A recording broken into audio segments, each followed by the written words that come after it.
Okay, we've got this emergency kit all unpacked, and let's take a look at the bag first. It's a 3-part bag essentially. It's a clamshell, or it opens up, but then it also has this sub pouch, which is interesting, so that can hold some retained stuff. And then it has a top that comes over, and then it has this panel that it removes from behind the Velcro. So it's a great design for a pouch, a good layout. Let's put this stuff back, kind of backwards order. The stuff we're going to need quickest first. The tourniquet would be something we're going to need quick. The emergency bandage, something we're going to need quick. So I'm going to suggest let's put those right up top here, right in the front. And I'm not going to put the emergency bandage all the way in the back. Instead, I think I'll put the absorbent pad and these bandages, which we won't use very often, in the very back.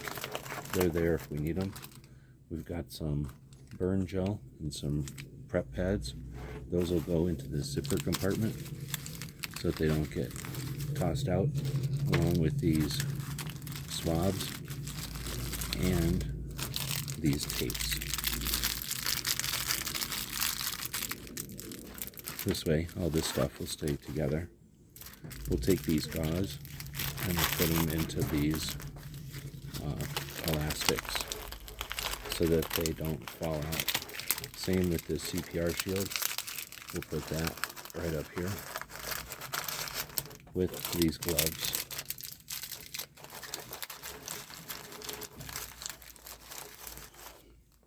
We'll take their emergency blanket and the triangle bandage, tuck them underneath here, and then we'll take this and tuck it under here so that they don't fall out. We'll take that tourniquet, put it front and center.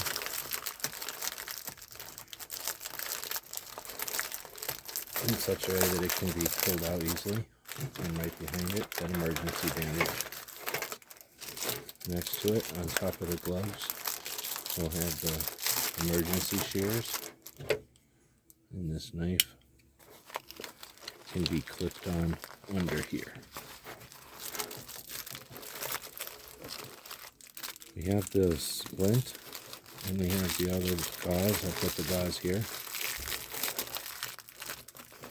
The splint I might consider opening up and wrapping around. Then when we put it all together, it can deploy, nothing falls out. And once I redeploy this splint to be sort of a U shape underneath, everything will fit right back in. Hope this helped.